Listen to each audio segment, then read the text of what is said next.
Ci vuole davvero poco per tenere unita una comunità, un quartiere come Fontanelle.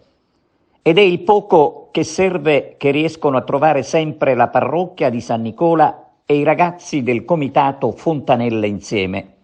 Dopo le novene di Natale che hanno allietato diversi angoli della frazione, è arrivato il Carnevale con una gioiosa atmosfera che ha coinvolto non solo i bambini, ma tante famiglie.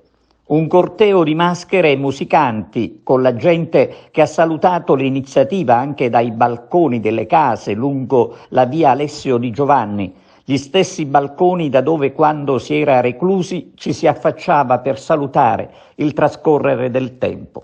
Erano purtroppo gli anni del Covid. Adesso, grazie al cielo, come è avvenuto sabato pomeriggio, si può fare festa tutti insieme, allegramente, per strada, adulti e bambini, senza mascherine, se non quelle colorate del carnevale, e senza paura, ma liberamente, con la voglia di divertirsi e tornare a vivere così come è giusto che sia.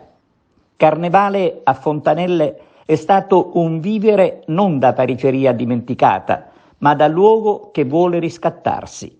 Un grazie va sicuramente a chi dimostra di saperci fare.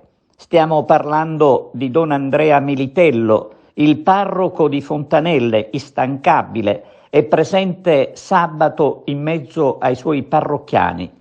E come non ringraziare il gruppo di volontari e del comitato di quartiere con Vito Lauricella in testa.